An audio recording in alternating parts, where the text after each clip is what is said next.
12টি সময় আছে দোয়া কবুলের জন্য। কয়টি সময় আছে? 12টি সময়, মুহূর্ত আছে, যে মুহূর্তগুলোতে দোয়া করলে কি হয়? দোয়া কবুল হয়। নাম্বার 1, হাজী সাহেব যখন হজ করে তখন। নাম্বার 2, ওমরাকারী ব্যক্তি যখন ওমরা করে তখন।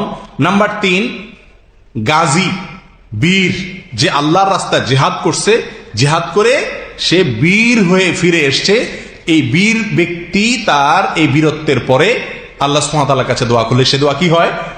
কবুল হয়। এবং এ বিষয়ে সুনান আবু দাউদ এবং অন্যান্য হাদিসের কিতাবে বিস্তারিত হাদিস আসছে।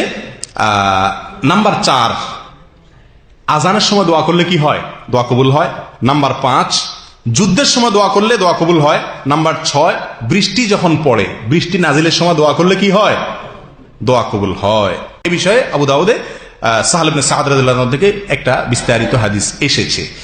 নাম্বার 7, কোন ব্যক্তি যদি রাত্রে ওযু অবস্থায় থাকে, পবিত্র অবস্থায় থাকে এবং আল্লাহ জিকির করতে থাকে, ওই অবস্থায় সে দোয়া করলে দোয়া কবুল হয়। এবং এই বিষয়ে মুসনাদে আহমদ ইবনে হাম্বলে হাদিস আসছে।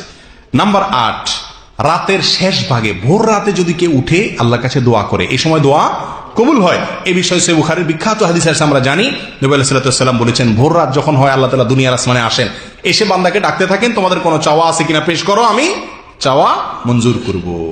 তাহলে ভোর রাতে দোয়া করলে দোয়া কবুল হয়। নাম্বার 9, জুমার দিন, আগামীকালকে শুক্রবার, এই শুক্রবারে জুমার দিনে একটা সময় আছে যে সময় দোয়া কবুল হয়। কোন সময় সেটা হাদিসে নির্দিষ্ট করে বলা হয় নাই। মুহাদ্দিসিন ইকরাম এক একজন এক একটা মন্তব্য যার যার ধারণা অনুযায়ী করেছেন। কেউ বলেছেন আসরের পরে, কেউ বলেছেন জুমার আগে পরে, বিভিন্ন সময়। কিন্তু একজন মুমিনের এই শুক্রবারের পুরো সময়টাকে চলতে ফিরতে কাজের ফাঁকে আল্লাহর কাছে মনে মনে কি করা উচিত? দোয়া করা উচিত। কারণ একটি সময় আছে দোয়া কবুল হয়, এটা কোন সময় আমরা কেউ জানি না। নাম্বার 10, লাইলাতুল কদরে দোয়া করলে কি হয়? দোয়া কবুল হয়। আমাদের আয়েশা রাদিয়াল্লাহু তাআলা আনহা, তিরমিজি এবং অন্যান্য হাদিস কিতাবে বর্ণিত হয়েছে যে তিনি নবী আলাইহিস সালামকে বলেছেন, ইয়া রাসূলুল্লাহ, যদি আমি লাইলাতুল কদর পেয়ে যাই আল্লাহর কাছে, আমি কি চাইবো, কি বলবো? তাহলে তিনি দোয়া কবুল করার জন্য ভাষা জানতে চাচ্ছেন নবী আলাইহিস সালামের কাছে। তার মানে এই সময় দোয়া করলে দোয়া কবুল হয়।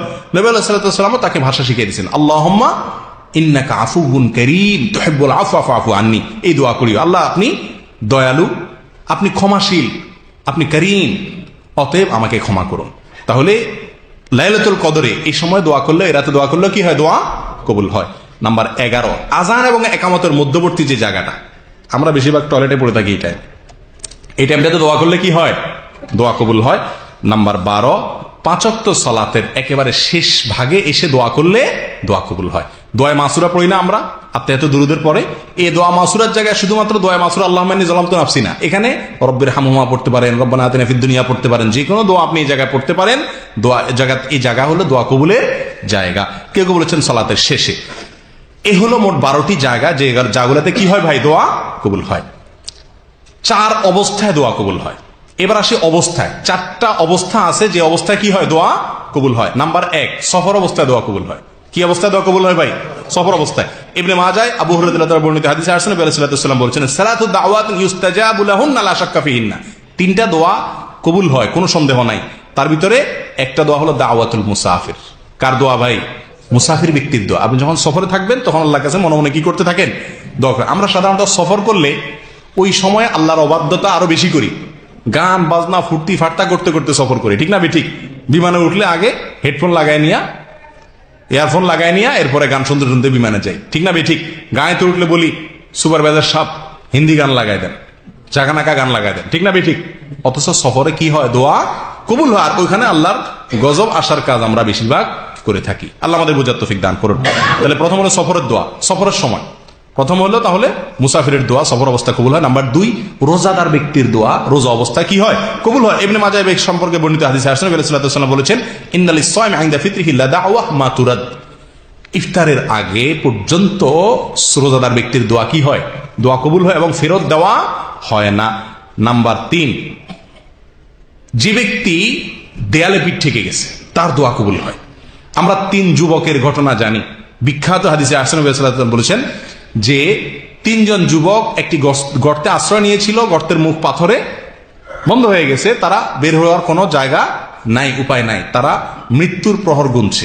এই অবস্থায় তারা 3 জনে 3টি আমলের কথা স্মরণ করে আল্লাহর কাছে কি করছেন? দোয়া করছেন। আল্লাহ সুবহানাহু ওয়া তাআলা 3 জনের দোয়া কবুল করে তাদেরকে রক্ষা করেছেন। তাহলে যখন কোনো উপায় থাকে না, দেয়ালে পিঠ থেকে যায়, তখন যদি আপনি আল্লাহর কাছে দোয়ার শর্ত পূরণ করে সুন্দর করে ভালো করে দোয়া করতে পারেন, ইনশাআল্লাহ ওই সময় দোয়া কি হবে? কবুল হবে। নাম্বার 4, ন্যায়পরায়ণ শাসক, যে ব্যক্তি জুলুম করে না, অবিচার করে না, তার অধীনস্থদের প্রতি কি করে না? অবিচার করে না, সেই শাসকের দোয়া আল্লাহ কি করেন? কবুল করেন। তিরমিজি ইবনে খুজাইমার হাদিসে আসছে নবী আলাইহিস সাল্লাতু ওয়াস সালাম বলেছেন, সালাসুন লা তুরাদ্দু দাওয়াতুহুম, 3 ব্যক্তির দোয়া ফেরত দেওয়া হয়। এর ভিতরে প্রথম বলেছেন আল ইমামুল আদিল, ন্যায়পরায়ণ শাসক। এরপর আসেন দোয়া কবুলের সর্বশেষ পয়েন্ট, সেটা কোনটা? সেটা হলো কিছু কিছু আমল আছে, কিছু কিছু কথা আছে, যে আমলগুলা করলে, যে কথাগুলো বললে, যে জিকিরগুলা বললে দোয়া কবুল হয়। কথা বুঝে আসছে? এরকম 7টি আমল আছে, 7টি জিকির আছে, যেগুলোর পরে দোয়া করলে কি হয়? দোয়া কবুল হয়। সহিহ বুখারীর হাদিসে আসছে, উবাদা ইবনে সামিত রাদিয়াল্লাহু বর্ণনা করেছেন, ঘুম থেকে ওঠার পরে আপনি যদি দোয়া করেন আল্লাহর কাছে, লা ইলাহা ইল্লাল্লাহু ওয়াহদাহু লা শারীকা লাহু লাহুল মুলকু ওয়া লাহুল হামদু ওয়া হুয়া আলা কুল্লি শাইইন কাদির, আলহামদুলিল্লাহ ওয়া সুবহানাল্লাহ ওয়া লা ইলাহা ইল্লাল্লাহু আল্লাহু আকবার ওয়া লা হাওলা ওয়া লা কুওয়াতা ইল্লা বিল্লাহ, এটা বলার পর যদি বলেন আল্লাহুম্মা গফিরলি, অথবা আল্লাহর কাছে যা চান সেই চাওয়া আল্লাহ কি করবেন? পূরণ করবেন। একটি জায়গায় ঘুম থেকে ওঠার পরে যদি আপনি এই দোয়া পড়ে আল্লাহর কাছে দোয়া করেন, দোয়া কবুল হবে। নাম্বার 2, আপনি যদি ইউনূস আলাইহিস সালামের দোয়া দিয়ে দোয়া করেন, তাহলে সে দোয়ার পরে আপনি যা চাইবেন আল্লাহ সেটা কি করবেন? কবুল করবেন। বা সে দোয়া পড়তে পড়তে আপনি যা মনে মনে চাইবেন সে দোয়া আল্লাহ কবুল করবেন। কারণ এই বিষয়ে নবী আলাইহিস সালাম বলেছেন, সূরা নাসাইতে বর্ণিত হয়েছে, সাঈদ ইবনে আবি ওয়াক্কাস রাদিয়াল্লাহু বর্ণনা করেছেন যে দাওয়াতু যিন্নুন ইযা দাআ বিহা ওয়া ফি বাতনিল হুত লা ইলাহা ইল্লা আনতা সুবহানাকা ইন্নী কুনতু মিনাজ জালিমিন ফাইন্নাহু লাম ইয়াদউ বিহা রাজুলুন মুসলিমুন ফি শাইইন ক্বাত ইল্লা ইস্তাজাবা আল্লাহু লা। ইতিহাসে কেউ লা ইলাহা ইল্লা আনতা সুবহানাকা ইন্নী কুনতু মিনাজ জালিমিন এই দোয়া পড়ে আল্লাহর কাছে দোয়া করছে আর দোয়া কবুল হয় নাই, এরকম ঘটনা ঘটে নাই। কে বলতেছেন? নবী আলাইহিস সালাম বলতেছেন। প্রিয় ভাই, তাহলে যেই কোনো বিপদ থেকে বাঁচার জন্য একটা কমন দোয়া আছে, কি?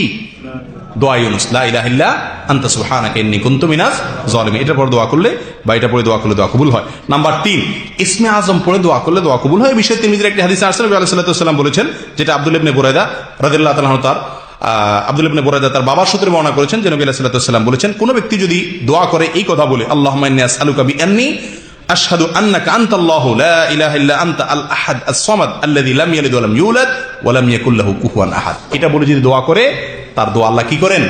কবুল করেন। কয়টা গেল? 3।